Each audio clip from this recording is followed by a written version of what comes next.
নমস্কার, বাংলা সেরা গল্পে সবাইকে জানাই স্বাগত। শুরু করছি আজকের গল্প।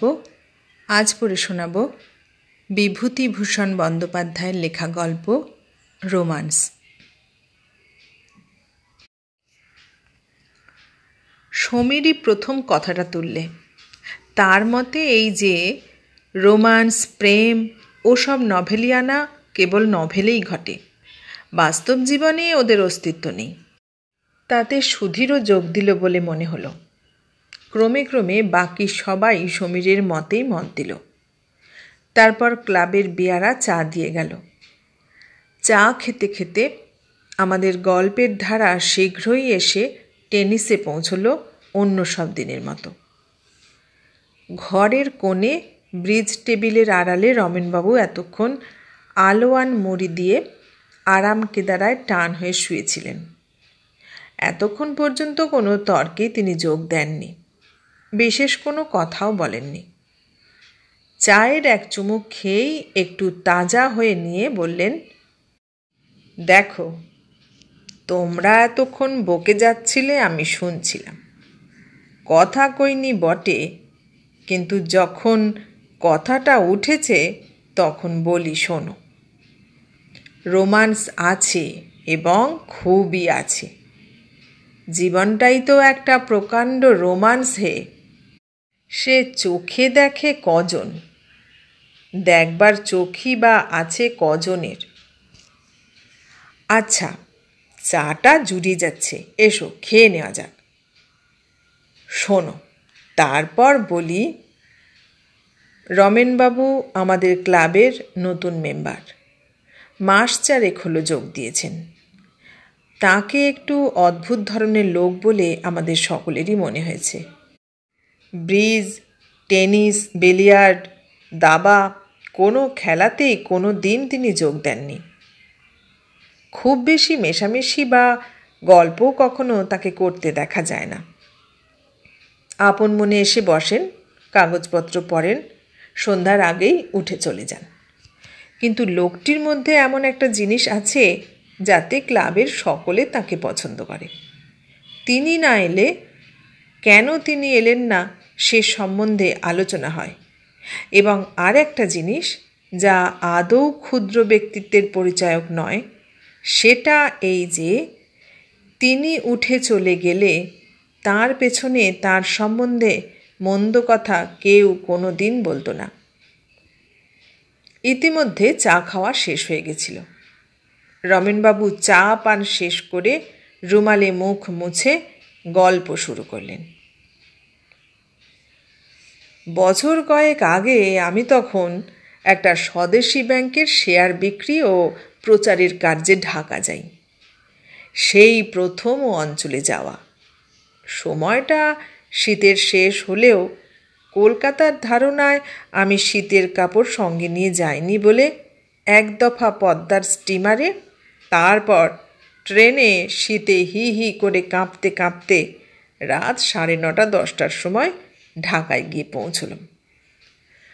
আমাদের ব্যাংকের একজন ডিরেক্টর ঢাকা শহরের এক ভদ্রলোকের নামে একখানা পরিচয়পত্র দিয়েছিলেন। তিনি শহরের একজন বড় উকিল, নাম এখানে করবার আবশ্যক নেই। তাঁরই বাসায় গিয়ে উঠব এরকম কথা ছিল। আমি যখন সে বাড়ি গিয়ে পৌঁছলাম তখন রাত 10:30টার কম নয়। বেশ জ্যোৎস্না রাত। কম্পাউন্ডের বাঁ ধারে ফুলের বাগান, জাফরিতে মাধবীলতা এঁকে বেঁকে উঠেছে।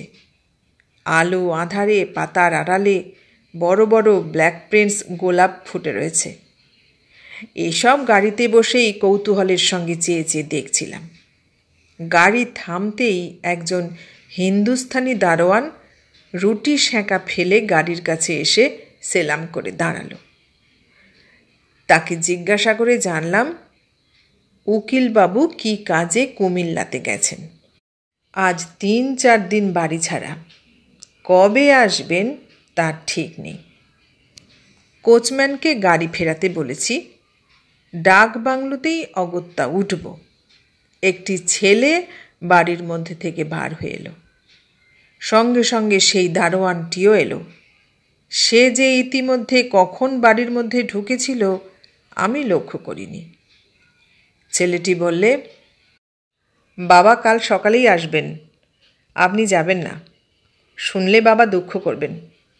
রামদিন, বাবুর জিনিসপত্র নামিয়ে নাও। সুতরাং রয়ে গেলাম। আহার ও শয়নের ব্যবস্থা সুন্দর হলো। সারাদিনের পরিশ্রমে শীঘ্রই ঘুমিয়ে পড়লাম। পরদিন সকালে উঠে বাইরের বারান্দাতে বসে কাগজ পড়ছি।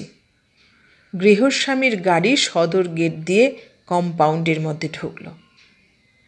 আজ সকালে ট্রেনেই উকিলবাবুর আসবার কথা ছিল, তাই তার গাড়ি স্টেশনে গিয়েছিল তাকে আনতে। গৃহস্বামী গাড়ি থেকে আমায় দেখে নেমে আমার পরিচয় জেনে খুব খুশি হলেন। নানাভাবে আপ্যায়িত করলেন। রাত্রে কোনো কষ্ট হয়েছে কি না সে কথাটা অন্তত 10 বার এমনভাবে জিজ্ঞাসা করলেন যে মনে হলো রাত্রে কষ্ট হয়নি বললে তাকে হতাশ করা হবে। একদিনের মধ্যে আমি যেন বাড়ির লোক হয়ে পড়লাম সে বাড়িতে। রাত্রে আমার আহারের স্থান হলো বাড়ির মধ্যে দাওয়ায়। পরদিন সকালে আমার বাইরের ঘরে একটি 12-13 বছরের সুন্দরী মেয়ে চা ও খাবার নিয়ে এলো। বেশ ডাগর ডাগর চোখ, কালো চুলের রাশ পিঠের ওপর পড়ছে। মুখ দেখে বুদ্ধিমতী মনে হয়। চা ও খাবারের পাত্রটা টেবিলের ওপর রেখে সে চলে যাচ্ছিল। আমি তাকে জিজ্ঞাসা করলাম, তুমি খুকি এ বাড়িরই না? নাম কি তোমার?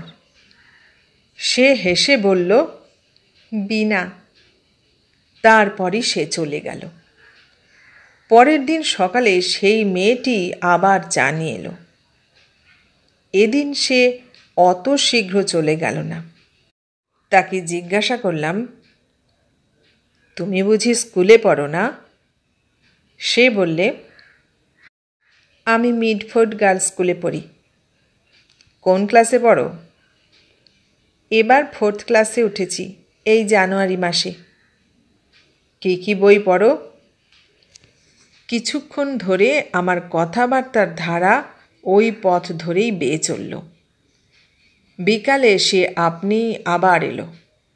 আমার ঘরের চেয়ারটার হাতলের ওপরে বসল। বলল, আপনি বুঝি বই লেখেন? কি করে জানলে বলো দেখি? আপনার নাম দেখেছি, আমাদের বাড়িতে মাসিকপত্র আসে, তাতে আছে। কই, কোন মাসিকপত্র? আনো তো দেখি। বিনা 2-3খানা মাসিকপত্র নিয়ে এলো। একটাতে আমার বিদেশি ব্যাংক ও আমাদের কর্তব্য বলে একটা অর্থনৈতিক প্রবন্ধ বার হয়েছিল বটে। সেইটা বিনা খানিকক্ষণ ধরে পড়ল। তারপর সেটা মুড়ে রেখে এ গল্প ও গল্প করতে লাগল। আমি মুখে মুখে ট্রান্সলেশন জিজ্ঞাসা করলাম। সবগুলোর উত্তর দিলে। ঢাকা মিউজিয়াম দেখতে যাবার ইচ্ছা ছিল। বিকালটায় কিন্তু বিনা অনেকক্ষণ ধরে ঘরে বসে রইল। মিউজিয়াম দেখতে না যাওয়া হলেও কোনো ক্ষতি অনুভব করলাম না। শেষ রাত্রে কী জন্যে ঘুম ভেঙে গিয়েছিল। কানে গেল, বাড়ির মধ্যে মেয়েলি গলায় কে চেঁচিয়ে ইউক্লিডের জিওমেট্রি পড়ছে। 2 tangents can be drawn to a circle from an external point and they are equal and also subtend. ভারী আশ্চর্য লাগল। বিনা নিশ্চয়ই নয়, কারণ 4th ক্লাসে জিওমেট্রির ট্যানজেন্ট কোনো স্কুলেই পড়ানো হয় না। তাছাড়া সেটা বিনার গলাও নয়। ঘড়িতে দেখলাম রাত 4টে বেজেছে।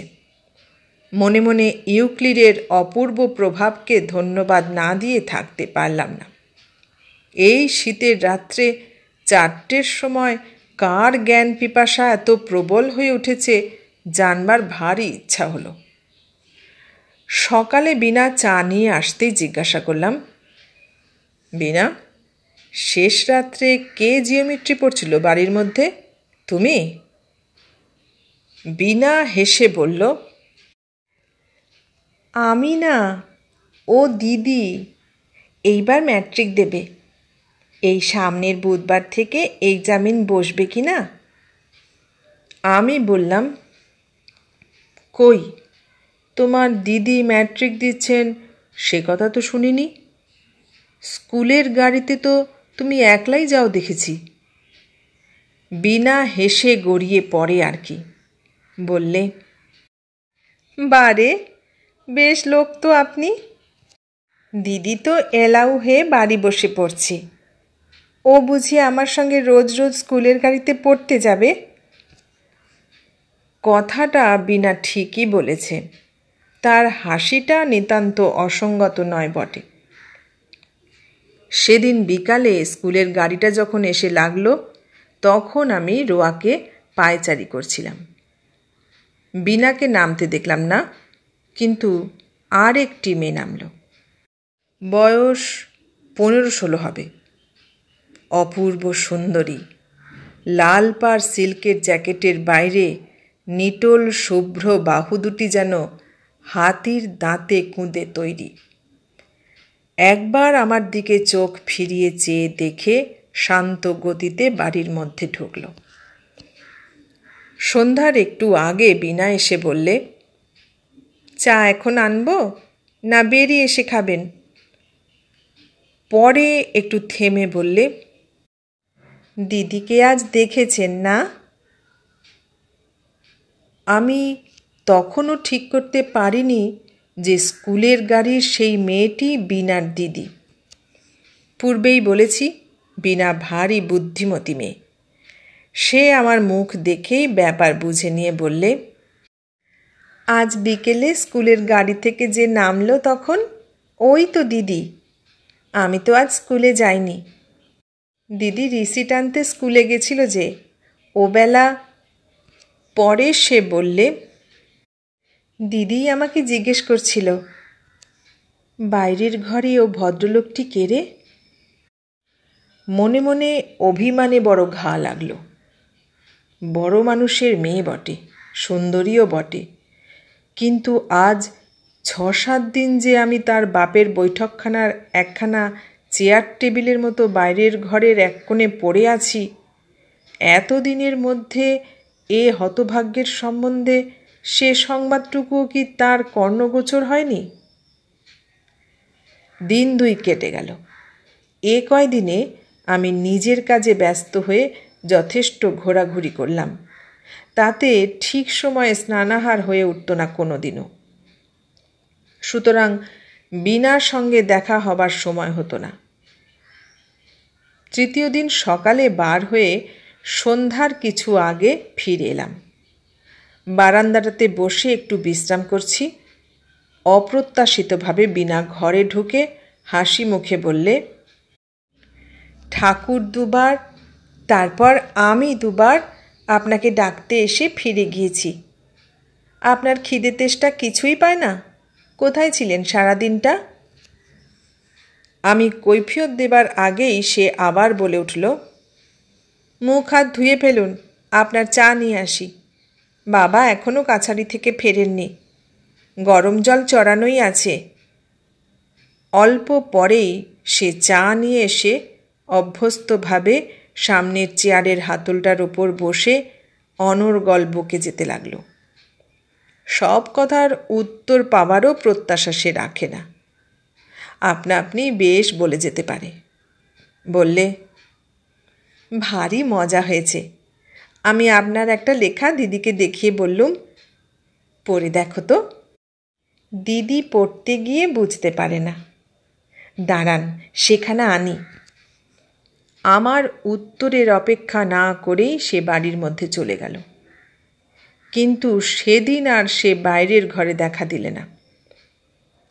বিনার খামখেয়ালি ধরন আমার জানা ছিল, কাজেই এতে আমি কিছুমাত্র আশ্চর্য হলাম না। পরদিন সকালে সে এলো, হাতে একখানা বঙ্গবন্ধু। আমায় দেখিয়ে বললে, এই নিন, দিন দেখি বুঝিয়ে। লাল পেন্সিলে দিদি দাগ দিয়ে দিয়েছে জায়গাগুলো। সেই মাসের বঙ্গবন্ধুতে আমার যৌথ ব্যাংক ও মধ্যবিত্তের কর্তব্য বলে প্রবন্ধটা বেরিয়েছিল।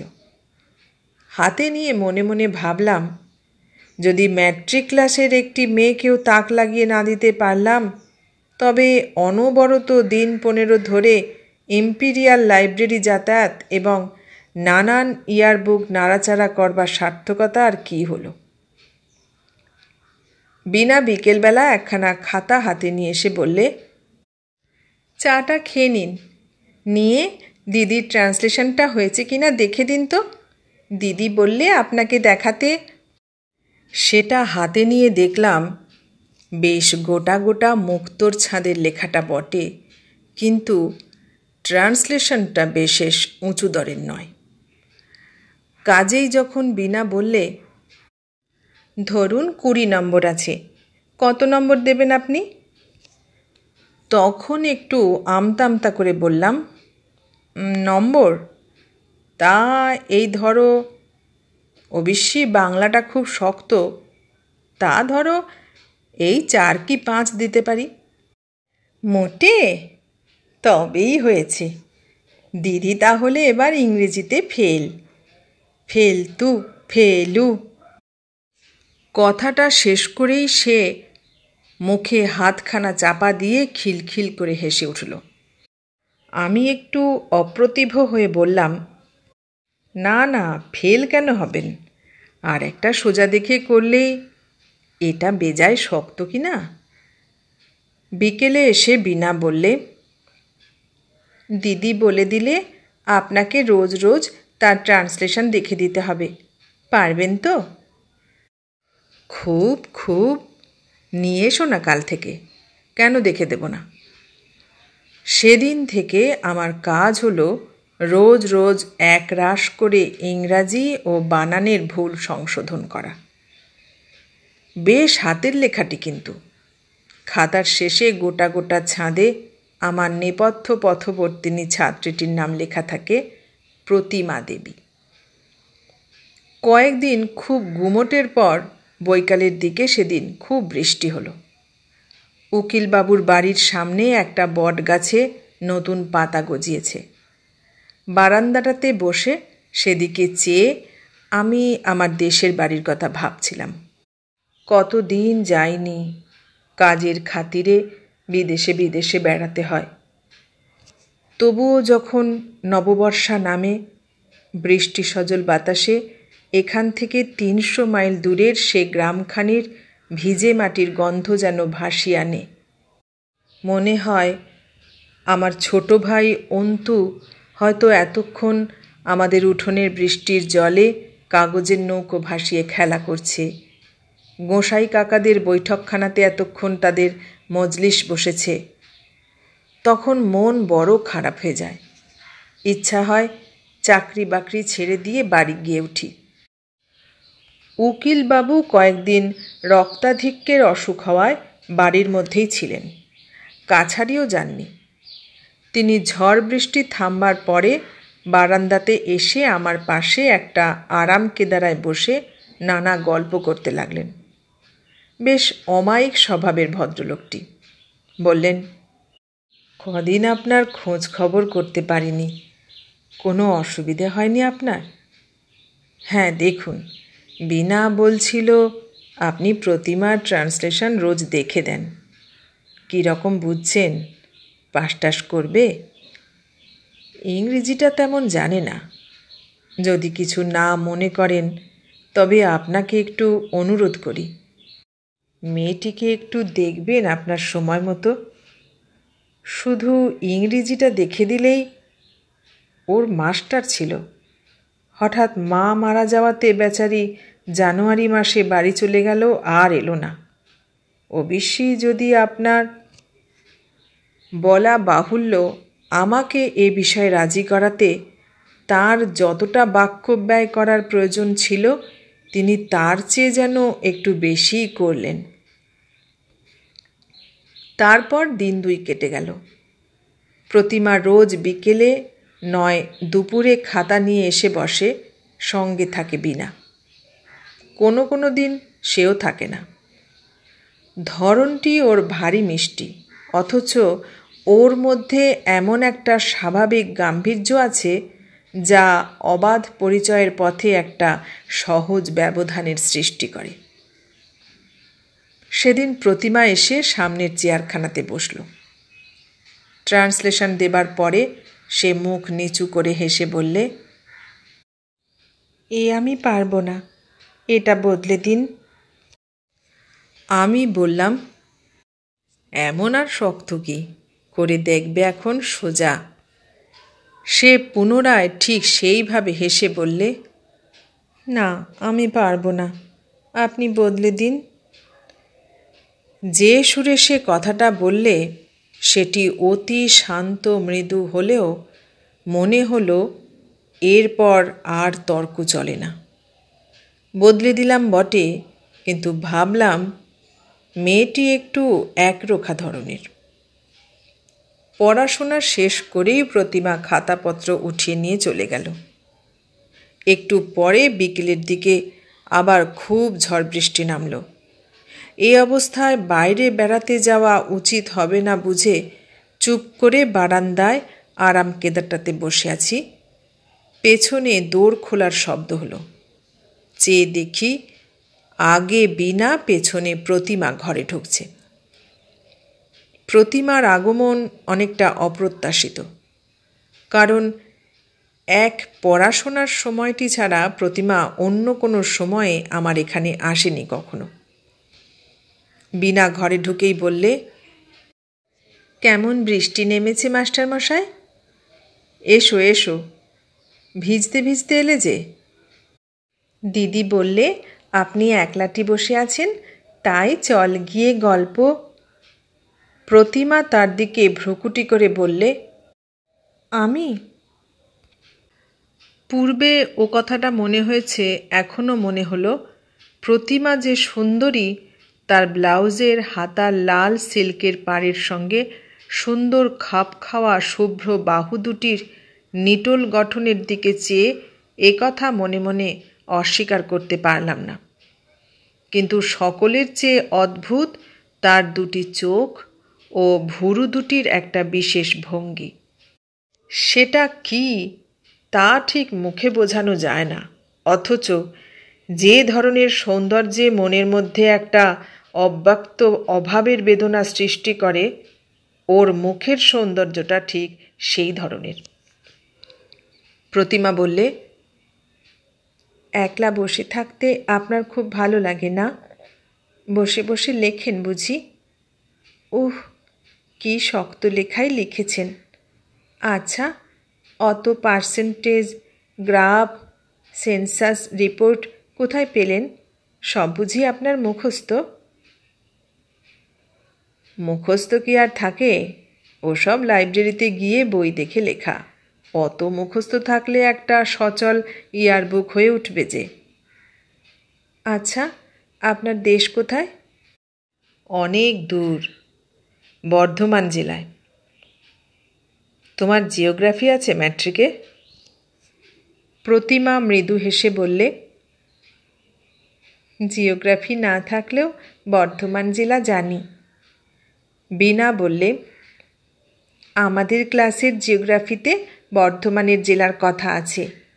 আচ্ছা, আপনাদের দেশে খুব ধান হয় আর খুব কয়লার খনি আছে না মাস্টারমশাই? কয়লার খনি নেই এমন নয়, তবে একটু পশ্চিম ঘেঁষে। প্রতিমা বললে, কয়লার খনি দেখেছেন আপনি? আচ্ছা, ও কি করে হয়?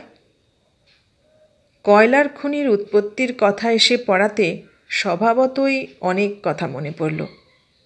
পৃথিবীর আদিম জন্ম কথা, নেবুলা, স্তর বিভাগ, বিভিন্ন যুগ বিভাগ, সূর্য ও প্রাণীর জন্মের ইতিহাস, জীবাত্মা ও অধুনা লুপ্ত অতিকায় জীবদিগের বিবরণ ইত্যাদি। একদিকে প্রতিমার সৌন্দর্য, অন্যদিকে এসব মহিমাময় বৈজ্ঞানিক রোমান্স, যেন একদিকে শাশ্বতী নারীর কমনীয়তা, অন্যদিকে পুরুষের বিশাল প্রসারতা ও উদার কল্পনার প্রতীক। প্রতিমা খুব মন দিয়ে শুনছিল এবং মাঝে মাঝে এ প্রশ্ন ও প্রশ্ন জিজ্ঞাসা করছিল। শেষ হয়ে গেলে বললে, আমি এসব কথা শুনিনি তো কোনোদিন, স্কুলে কেউ তো বলে না। ওরা চলে গেল। বাইরে গিয়েই প্রতিমা বীণার দিকে চেয়ে নিচু গলায় শাসনের সুরে বলছে কানে গেল, ওরকম মাস্টারমশাই বলছিলি কেন বীণা? ভারী খারাপ শোনাচ্ছিল কানে। উনি কি আমাদের মাইনে নিয়ে পড়ান? কয়েকদিন পরে হঠাৎ আমি কলকাতায় ফেরবার জরুরি তার পেলাম অফিস থেকে। পরদিন সকালে বিছানাপত্র বাঁধা ছাঁদা চলছে। বীণা এসে বললে, আপনার আজ যাওয়া হবে না। বেশ তো আপনি, ভরা অমাবস্যা মাথায় বুঝি বাড়ি থেকে বেরুতে আছে? দিদি বলে দিলে মাস্টার, এই রমেনবাবুকে বারণ করে আয়, কাল যাবেন এখন। খুলুন বিছানা, ধরব? সেদিন অমাবস্যা কাটবার কথা ছিল না, সুতরাং বিছানাপত্র আবার খুলতে হলো। পরদিন সকালে এক কাণ্ড ঘটল। 10টার গাড়িতে আমি যাব। উকিলবাবুও আমার সঙ্গে যাবেন, তার কি কাজে ফরিদপুরে। নারায়ণগঞ্জ থেকে এক স্টিমারেই আমরা যাব। সকালে দুজনে একসঙ্গে মাঝের বারান্দাতে খেতে বসেছি। হঠাৎ উকিলবাবু প্রতিমার ওপর রেগে উঠলেন। আজকে রান্নাবান্নার ভার তারই ওপর বুঝি উকিলবাবু দিয়েছিলেন। সে একটু বেলায় আরম্ভ করিয়েছে ঠাকুর দিয়ে। এই তুচ্ছ বিষয় নিয়ে, বিশেষ করে আমি সেখানে একজন বাইরের লোক, আমার সামনে মেয়েকে এমন রূঢ় ও অপ্রীতিকর কথাবার্তা বললেন, যাতে করে আমি অত্যন্ত সংকোচ বোধ করলাম। আমার দিকে চেয়ে চেয়ে তিনি বলতে লাগলেন, দেখলেন রমেনবাবু আজকালকার মেয়েদের? আমি ওকে কাল রাত থেকে বলছি সকালে আমরা যাব, সব যেন ঠিক থাকে। দেখছেন তো কাণ্ডখানা? বলি, এটা কি ঝোল নাকি ছাই? এটা এর নাম ঝোল? না, আমি সত্যি বলছি রমেনবাবু, আমি আজকালকার ওসব বিবি সাজা পছন্দ করি নে একেবারেই। খুব হয়েছে পড়াশুনোর, আর দরকার নেই, যথেষ্ট হয়েছে। আমার সামনে এসব কথা হওয়াতে হয়তো নেপথ্য পথবর্তিনী প্রতিমা লজ্জায় অপমানে ভেঙে পড়তে চাইছিল, কেননা আমি সম্পূর্ণ বাইরের লোক। তিরস্কারের পর সে আর আমাদের সামনে পরিবেশন করতে বেরুল না। অত্যন্ত ভারী মন নিয়ে নিজের ঘরটিতে ফিরে এলাম। একটু পরেই বিনা চায়ের কাপে 1 কাপ দুধ নিয়ে এসে বললে, দুধ মিছরি খেয়ে নিন। দুধ মিছরি কেন বলো দেখি? আমাদের বাড়িতে নিয়ম আছে, বাড়ি ছেড়ে কেউ কোথাও যাবার সময় তাকে দুধ মিছরি খেতে দিতে হয়। ওপরের ঘরে বাবাকে দিয়েলাম। দিদি বলে দিলে, রমেনবাবুকেও দিয়ে আয় বাইরের ঘরে। গত 3 দিন আমার প্রতিমার সঙ্গে দেখা হয়নি। আজ এই মাত্র, এই যা খাবার সময় দেখা হয়েছিল, তাও অতি অল্পক্ষণের জন্যে। যাবার সময়ও দেখা হলো না। শুধু বীণা বিছানাপত্র গাড়িতে ওঠাবার সময় কাছে কাছে ছিল। আমার মনে কয়েকদিন ধরে একটা সন্দেহ হয়েছিল। আমি জিজ্ঞাসা করলাম, বীণা, আচ্ছা একটা কথা বলি, তোমার মাকে তো দেখতে পাইনি কোনো দিন। তিনি? আমার মা 1 মাস হলো মামার বাড়ি গিয়েছেন ছোট মামার বিয়েতে। এই বুধবার আসবেন। আর দিদির মা নেই, দিদির ছেলেবেলাতেই। প্রতিমা তোমার আপন বোন না? বীণা ঘাড় নেড়ে হেসে বললে, বারে, একদিন আছেন তাও জানেন না বুঝি? আপনার মন থাকে কোথায়? একদিন তো আপনার সামনে একথা হয়ে গিয়েছে না? কবে পূর্বে একথা উত্থাপিত হয়েছিল মনে না হলেও এতদিনের একটা খটকা আমার কাছে আজ পরিষ্কার হয়ে গেল। তাই বীণা ও প্রতিমার মুখের গড়নে এতখানি তফাৎ। কথাটা অনেকবার মনে হলেও ঠিক কিছু ধারণা করতে পারিনি এতদিন। অত্যন্ত অন্যমনস্কভাবে উকিলবাবুর সঙ্গে তার গাড়িতে উঠে বসলাম। আজ কয়দিনের তো জানাশোনা, কিন্তু চলে যাবার সময় মনে হতে লাগলো প্রথম এসে এই অপরিচিত লোহার গেটের মধ্যে যখন আমার ঠিকা গাড়ি ঢুকেছিল সেদিন আজ অনেক দূর পেছনে পড়ে গিয়েছে। আজ এই বাড়ির প্রতি জিনিসটা, ওই পাতাবাহারের গাছটা, বাইরের উঠানের ওই পুরনো ইঁদারাটা সব যেন হঠাৎ বড় প্রিয় হয়ে উঠেছে। যেন নীরহারা বিহঙ্গ নিঃসীম শূন্যে মুক্তপক্ষে উঠতে উঠতে কোথায় নীরের সন্ধান পেয়েছিল, যে নীরে তার কোনো দাবি দাওয়া নেই, শুধু মনের মধ্যেকার একটা অনির্দিষ্ট নির্ভরতার ভারে সেই মিথ্যা অধিকারের কথাটা স্মরণ করিয়ে দিত মাত্র।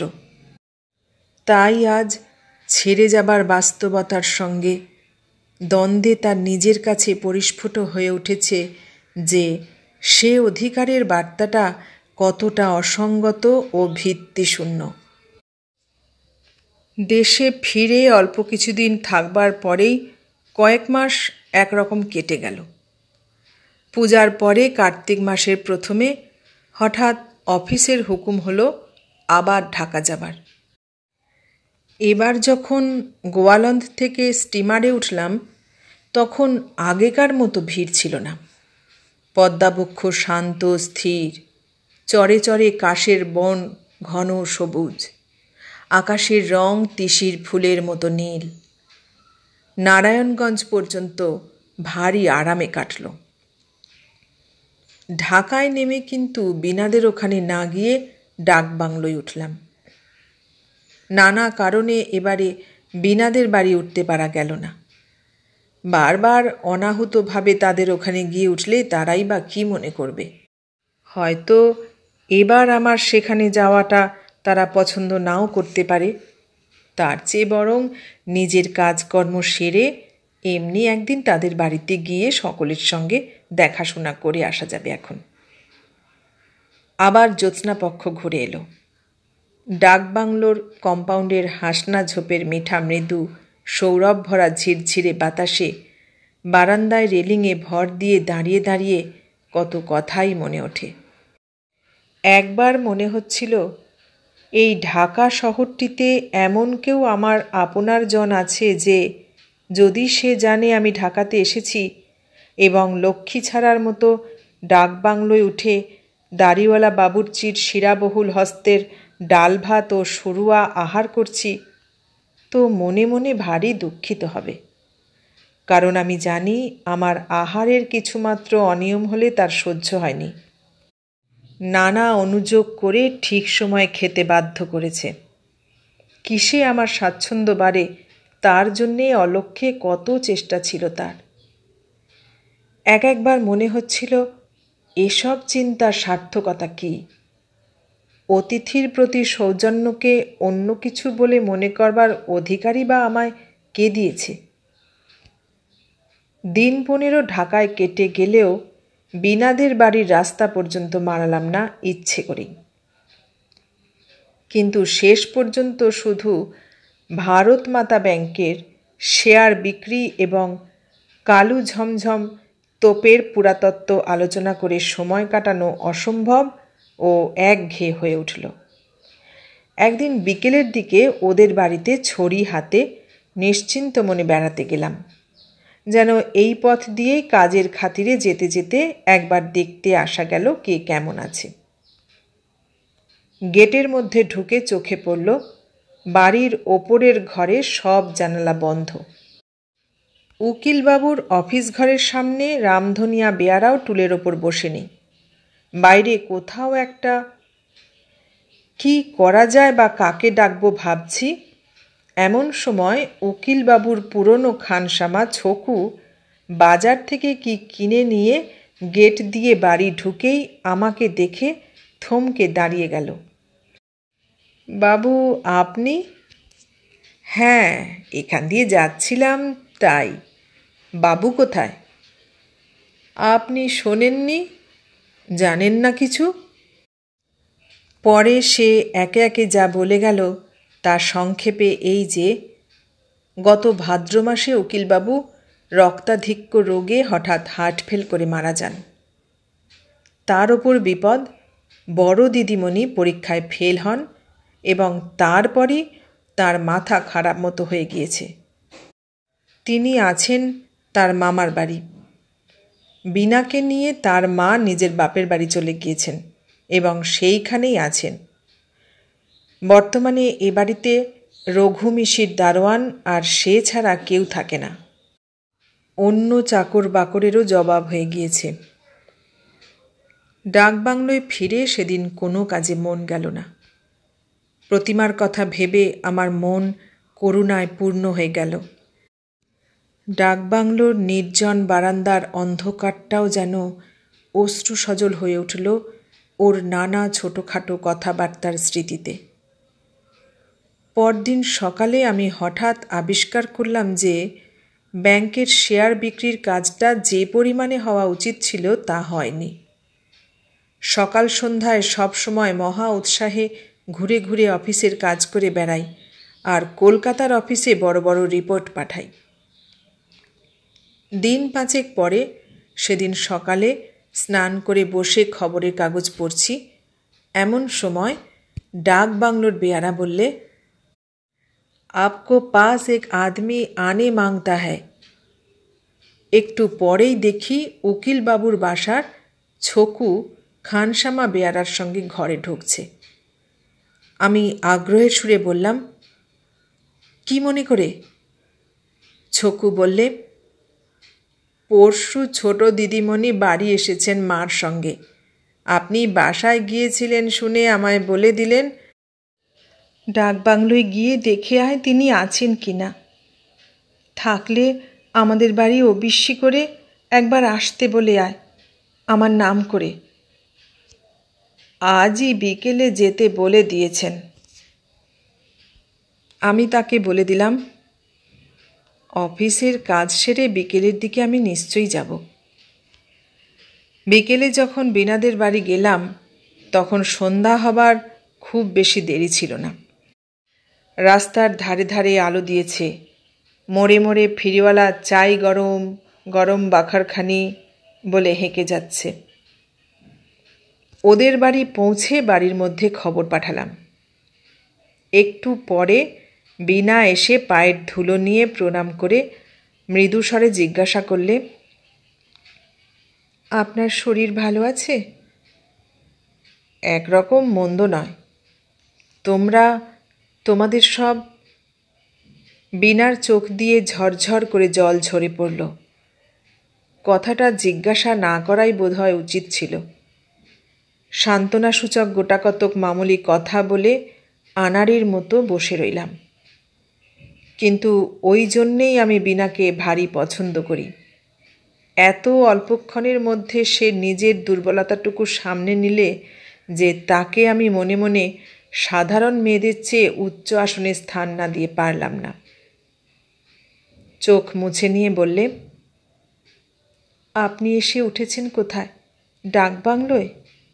আচ্ছা, এইবার তো আমরা এসেছি। জিনিসপত্র নিয়ে এখানে চলে আসুন কাল সকালেই। বীণা কথাটা এমন হুকুমের সুরে বললে যে হঠাৎ তার প্রতিবাদ করা সম্ভবপর নয়। অন্য কথা তুলে সেটা চাপা দেবার জন্য নানা অনাবশ্যকীয় কথা ওঠালাম, যেন প্রধানত সেইগুলো জানবার আগ্রহেই আমি এতটা পথ হেঁটে এসেছি। শেষে বললাম, প্রতিমা কোথায়? এ প্রশ্নটা অনেকবার মুখে এলেও এতক্ষণে মধ্যে কি জানি কেন একবারও মুখ ফুটে জিজ্ঞাসা করে উঠতে পারিনি।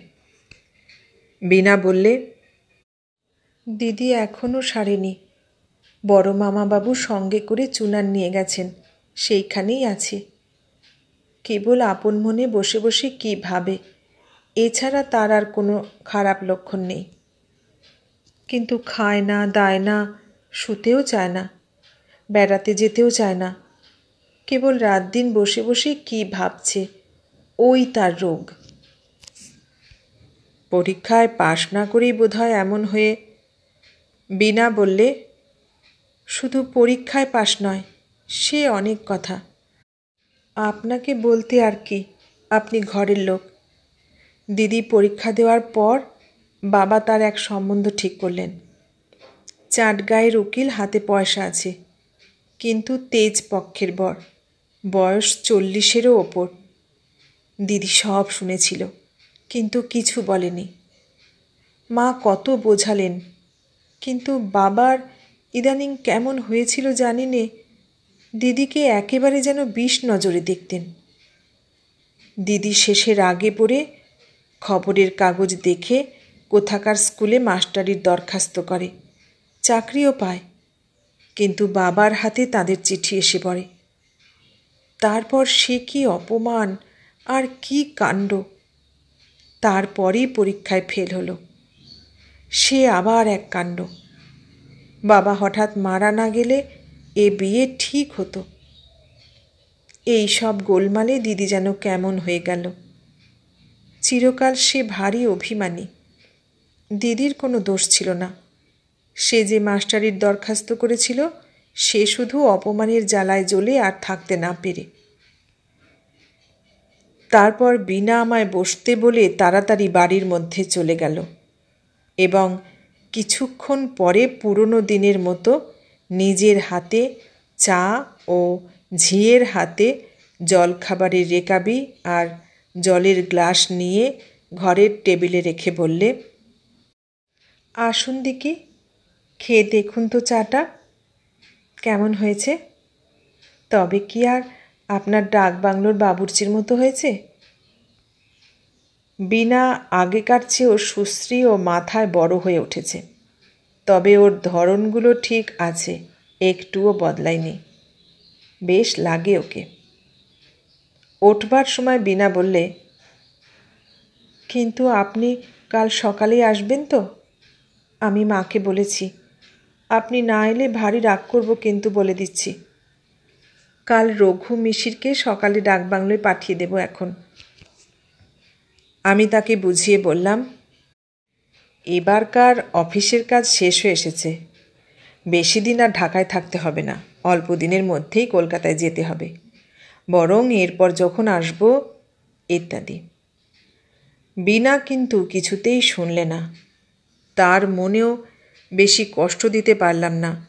রাজি হয়ে বললাম, আচ্ছা তাই হবে, তবে একটু দেরি হয়ে যাবে হয়তো, এই বেলা 9টার মধ্যেই আসব।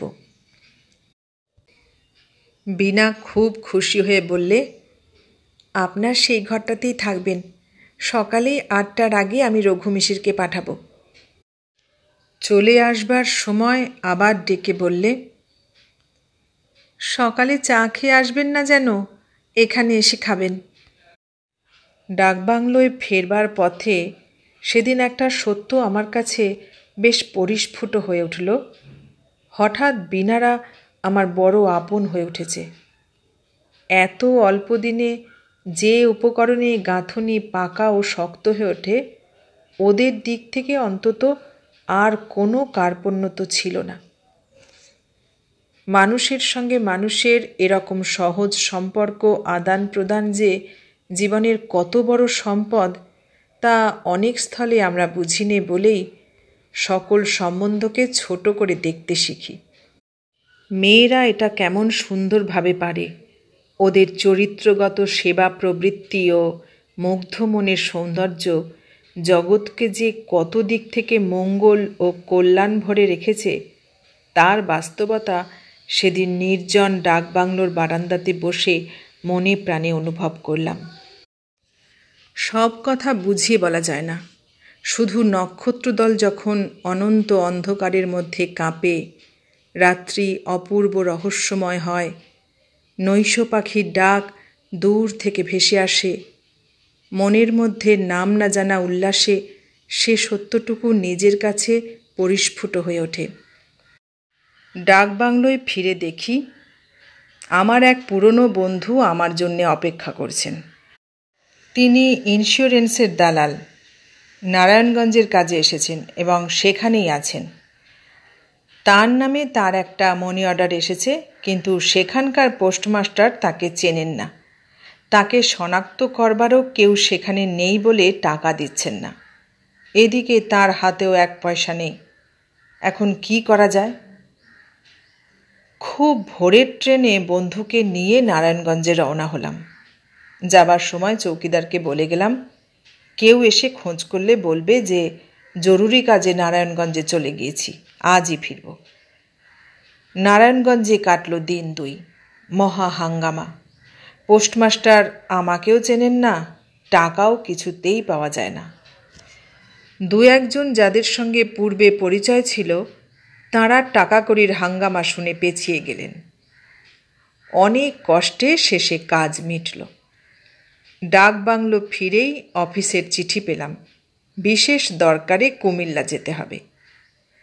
চিঠি এসে 2 দিন পড়ে আছে, আগেই যাওয়া উচিত ছিল। বিলম্বে কার্যক্ষতি হওয়ার সম্ভাবনা। ডাকবাংলোর চাপরাশি বললে রঘু মিশির 2 দিন এসে ফিরে গিয়েছে। এদিকে ট্রেনের সময় সংক্ষেপ। ফেরবার পথেই বিনার সঙ্গে দেখা করা ঠিক করলাম। কুমিল্লা থেকে যেতে হলো চাটগাঁ, সেখান থেকে স্টিমারে বরিশাল, সেখান থেকে কলকাতা। তারপর ফাল্গুন মাসে আমার ছোট বোনের বিবাহ উপলক্ষে 1 মাসের ছুটি নিয়ে বাড়ি। ছোট বোনের বিবাহ শেষ হয়ে যাবার অল্পদিন পরেই মা পড়লেন অসুখে, এবং মাসখানেক ভোগবার পর চৈত্র মাসের মাঝামাঝি সেরে উঠলেন। কিন্তু চেঞ্জে যাওয়ার দরকার হলো। অফিসে আরও 1 মাস ছুটির দরখাস্ত করাতে তারা ছুটি তো দিলেই না, বরং লিখলে শীঘ্র কাজে যোগ না দিলে অন্য লোক বহাল করবে। চাকরিতে ইস্তফা দিয়ে এক লম্বা পত্র লিখলাম সেখানে। তাই এতদিন পরে ভেবে দেখি, জীবনের গতি অপূর্ব, অদ্ভুত। এর চেয়ে বড় রোমান্সের সন্ধান কেউ দিতে পারে না। বিনাকে যখন বলে আসি পরদিন সকালে তার ওখানে যাব, এমনকি তার মন প্রফুল্ল রাখবার জন্যে তাকে কী সব বই পড়াবো তা পর্যন্ত ভাবতে ভাবতে এসেছিলাম, তখন কে জানতো বিনার সঙ্গে দেখা তো আর হবেই না, আমার ঢাকা যাওয়ার পথই একেবারে বন্ধ হয়ে যাবে। তারপর কয়েক বছর কেটে গেল। আইন পাশ করে আলিপুর কোর্টে বেরুতে আরম্ভ করলাম। ভবঘুরের জীবন ক্রমে পেছনে পড়ে গেল।